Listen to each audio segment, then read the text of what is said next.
In the introduction, we have shown that it's necessary to consider distribution of the patient's muscle tone. Extensor tone must be inhibited. On the other hand, on the arm, from elbow, wrist and fingers, we have to increase extensor tone. And this is the difficulty, because while we're inhibiting extensor tone in the whole body, we are working into the opposite pattern for the elbow, wrist and fingers. If the patient lies flat on her back, she's increasing dominant, unwanted extensor tone, and so we position her in an inhibiting pattern. First of all, if we remove the pillow and let her neck go a little extension, we're going to help to control the tone down here. Then we will be quite sure that we've positioned the leg out of the extension pattern, so another pillow there will be an advantage. Now, first of all, we're going to show you how we apply the arm splint in the inhibiting pattern, which we believe makes it possible then to go ahead with the rehabilitation on the lines we have suggested. I will apply the splint, and Anne will describe what I'm doing. First, the therapist will close the zip, put her own personal mouthpiece into the inflation tube, hold the tube between her teeth, and she's then ready to inflate the splint. She threads the splint onto her own arm, takes a handshake grasp with the patient, outwardly rotating the shoulder as she does so, extending the elbow and abducting the thumb. She then threads the sleeve of the splint onto the patient's arm, ensuring that the zip is on the side of the small finger.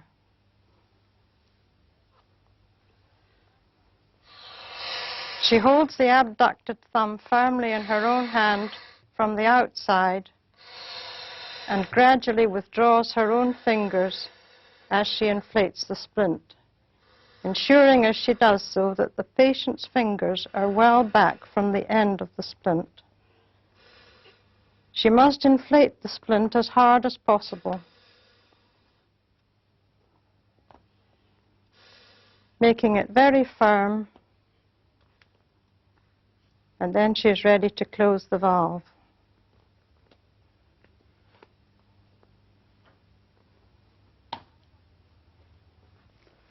Now we're going to show you the small boot which we sometimes use.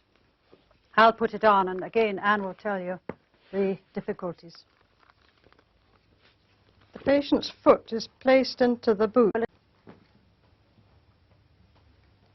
and the zip is closed, and then the therapist must ensure that the patient's heel is well back into the heel of the boot, grasping the fabric of the splint as she does so. If this proves difficult, the patient's leg should be flexed at the knee into the full recovery pattern.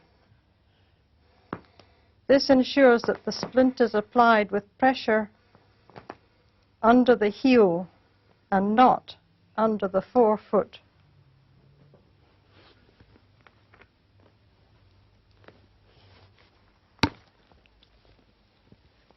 Unless the pressure goes through the heel, we're going to give more trouble, because we'll be putting the pressure through the front part of the foot and we'll be increasing the extensor thrust down. In other words, the anti-gravity thrust we're trying to avoid. So if a therapist fails to apply it correctly, she's better not to use it. On the other hand, when it is applied correctly like that, it proves to be very, very useful, and as our demonstration proceeds, we'll show you why we find it useful. Each advancing position must be stabilized. Having stabilized the patient in side lying, the next position we usually stabilize in is crook lying. Both knees bent up, knees together, and maintaining that position. The affected leg tends to drift out into outward rotation, the dominant pattern, and the patient has to learn to pull in and keep it up and support in that position. Then the next thing we teach is bridging. Lift up and down. Lift up and down, and once more lift up. Now as she does that, it's quite a hard exercise, and she'll have quite an increase of overflow of tone into this arm. Well, if she wasn't wearing the inhibiting splint, the arm would go into the dominant unwanted rotation, and the unwanted tone would be increased. But because she's got the splint on, down again, lift up, the overflow that happens with that movement, the overflow of tone goes down the arm in the recovery pattern and helps the rehabilitation of the affected arm. Down again. Having mastered that, we then have to master rolling. Every exercise we do, the patient has to learn to do alone. There may be tedious days of teaching, but we must finish up with an independent patient. Right, roll over, look that way, take your eyes round, and roll back. And to begin with, you can help the patient. The movement should begin with the eyes and the head. Turn your eyes, head, and over. And we continue until the patient can do it on her own. This time, will you stop on your back? Now we've got to take particular care of the shoulder and the hip. So the shoulder must be mobilized. If she rolls once more over, she's in a very good position to start mobilizing the shoulder. We can assist leg patterning if we increase the protraction of the hip like that and let her rest. Now we have the patient in an ideal position to start mobilizing the shoulder.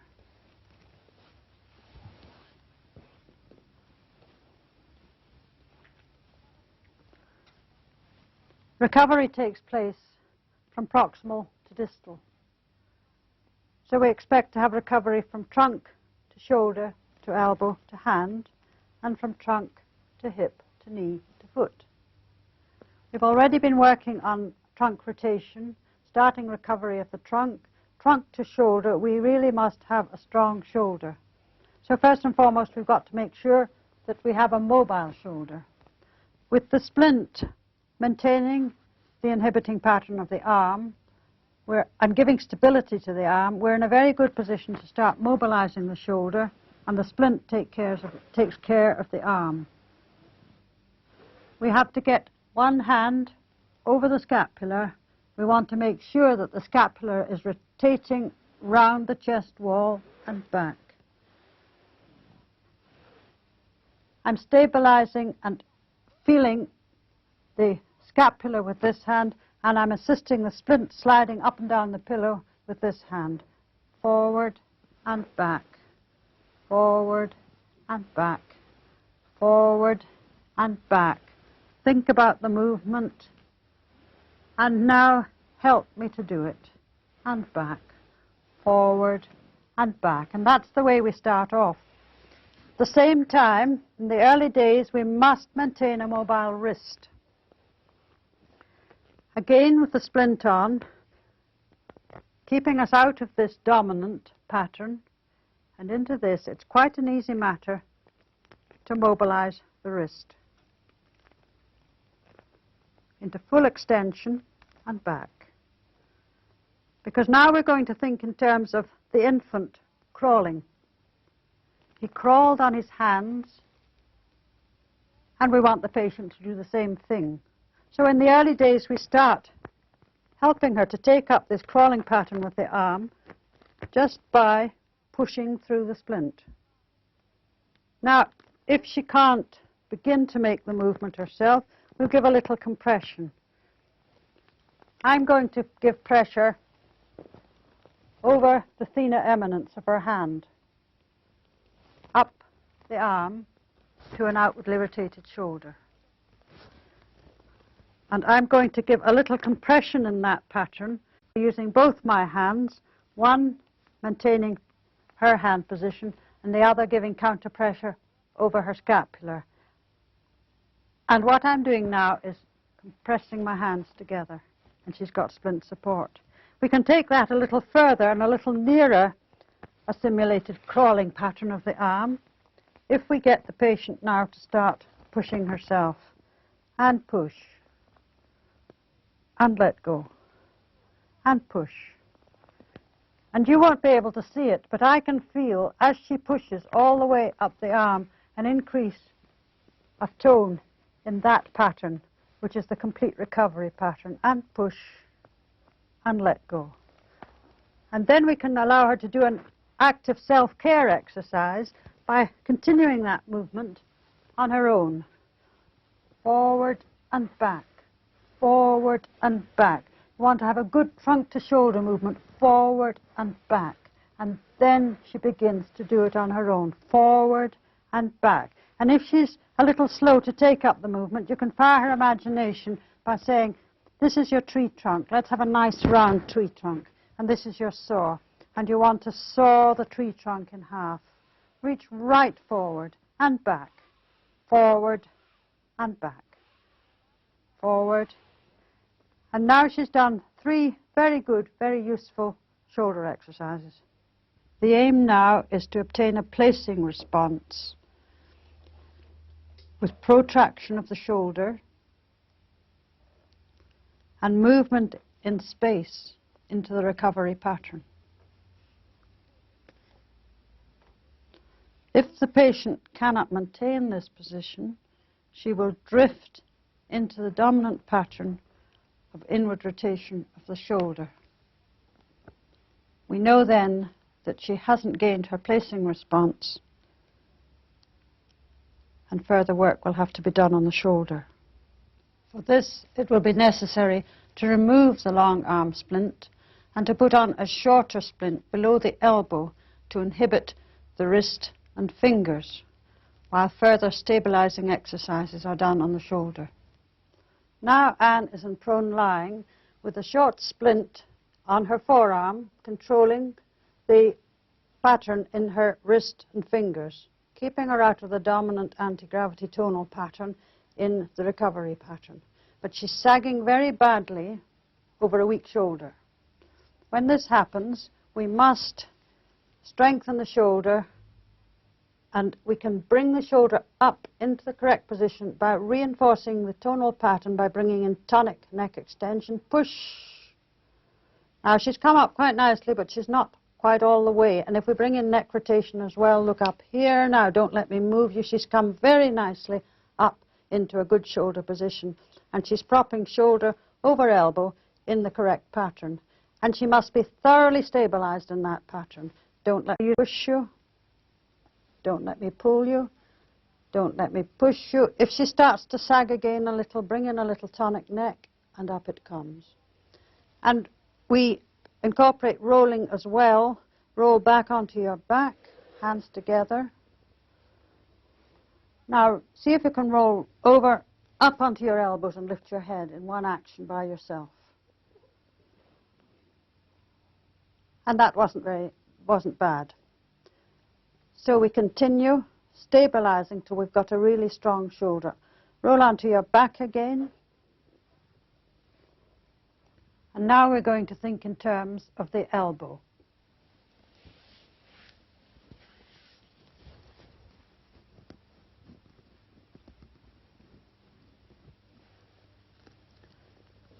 Our aim is to obtain a placing response without any support to the elbow and to hold it in space. We usually find there's a lot more training to do, and we do various manipulations with the splint in place. Push up to the ceiling and bend. And push up, a bend. And again, she's weight bearing on the palm of the hand and extending very nicely into the recovery pattern. We find that triceps is frequently very weak and has to be worked at. And we don't want to get biceps working strongly into flexion without a strong extension by triceps. And if you tell the patient to stretch the elbow and reach out, and they have to make an effort, you often find flexion comes in instead. So you have to teach them to let the arm drop out. And let the arm drop out. And when they can let it drop out, then you begin to teach them to push it out, push it out, push it out. And with my hand under here, I can feel Anne's triceps giving a nice contraction, and push it out. I find that this is a manipulation that must be taught if we're going to get down to a strong working hand. We want her to be able to maintain in space in that fashion and take the palm of her hand, and it must be the palm to make sure she's in the right rotation, take the palm of her hand down to her face and stretch up to the ceiling again. Now before she can do that, we probably have to do quite a lot more crawling exercises, weight bearing through the hand, and we'll be using the long splint to do this. We're now back in the long splint, and Anne is going to do the rolling movement that she demonstrated earlier, but we'll translate it into a roll round into the crawling position. Right, Anne? Onto your knees. And again, the arm is protected by the splint. We want a crawling position. We've got a firmly inflated splint, and if we let a little air out, you can see how the splint controls our position. And there she's in a very nice crawling position, which can be achieved fairly early in the push program. And in this position, we begin to bring in crawling exercises and stabilizings. Again, always stabilize in the position. Don't let me push you. Reinforce with the tonic neck, lift up, and don't let me push you. Drop your head. Now, if I get her to lift her head, I can feel a surge of tone into that arm, but it's going in to the recovery pattern. Lift your head, and don't let me push you. Don't let me push you, and stay there. And then we can begin doing some simulated crawling exercises. Lift your left hand forward and lift it back. And she doesn't need me to stabilize her. She's very good. Lift your arm forward and lift it back. Or we can pull forward and push back and pull forward and stay there. Now lift the left hand right forward. Reach forward as far as you can. Forward, go on, right forward, right forward, right forward, and put it down again. And then we can begin the crawling movement with this arm. Lift forward, and the other one forward. Lift back, and the other one back. And with a hand controlled like that, we can get the slide coming in, and we're getting a nice shoulder and elbow pattern. Lift forward, and lift back. We're not seeing movement in the elbow, but we're getting a nice surge of tone into the arm. And stand up on your knees. And drop your hands by your side. We can begin knee walking in that position, forward and back. Or we stop there. We stabilize her in high kneeling. Same technique, and then when she's nicely stabilized, we take the splint off. Always when taking the splint off, release the valve first and then undo the zip. And having reached a stable elbow, we still haven't got a controlled hand, so we can bring in the small hand splint and take up the crawling position again. This is a small hand splint which controls the position of thumb and fingers, thumb in abduction and fingers extended. And it's very useful for the early crawling exercises before the hand has made sufficient recovery to extend and hold the pattern.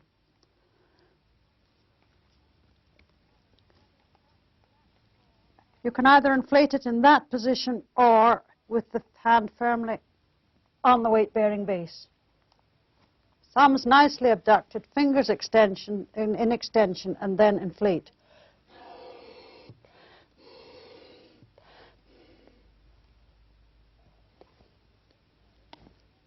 Now she's weight-bearing on a very nicely positioned base. In other words, through the thenar eminence and up through a correctly positioned shoulder, which is an external rotation. Right, just show the crawling movement. Forward and backward. And obviously that makes the crawling pattern possible very much more quickly when the fingers are still not recovered or controlled. The splint is doing the job. And then sit down on here, on there, and sit up. And there's a nice therapeutic resting position. We have been illustrating this treatment concept by showing how we use Urias splints to help us in the arm rehabilitation. But there are some leg problems, and Urias again have helped us over this. They've produced this splint. It's a leg gaiter which has 2 inflation tubes and 2 separate chambers.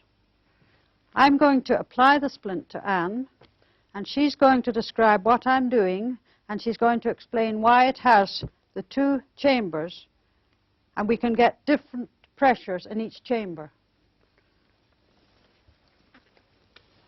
The splint is put round the patient's leg with the zip going down the outside edge. The zip is closed, making a posterior and an anterior chamber.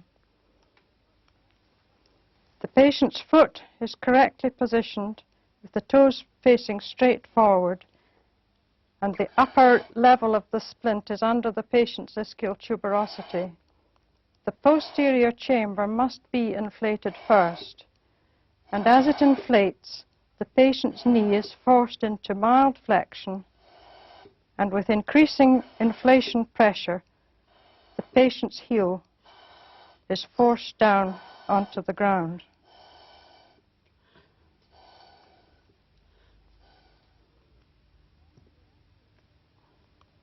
The anterior chamber is then inflated.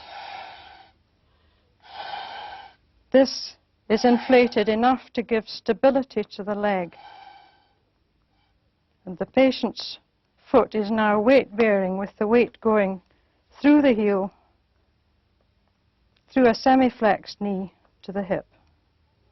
Now the purpose of this is to cut out the dominant anti-gravity tone. To weight bear on the limb increases tone.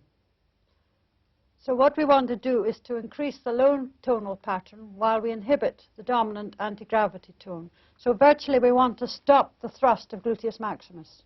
And we've done that by correctly positioning the foot so that we've got a slightly internally rotated hip, down to a slightly flexed knee, and straight on down to weight bear on the heel. And then the patient, when she weight bears, is going to increase the low tonal pattern, while this splint is maintaining the inhibiting position. Lift your left leg off the floor and down. Training begins by making quite sure that we stabilize the patient again, that we get weight through the affected side. Push me here, and then lift. Now, can you maintain that position for a minute? And you'll see how she's weight-bearing entirely now through the affected side of her body. She's got a good elbow position. She's got a good hip position. In other words, her weight-bearing positions are correct. And she's increasing the low pattern, and she's learning to weight-bear through her affected side. Stand down again.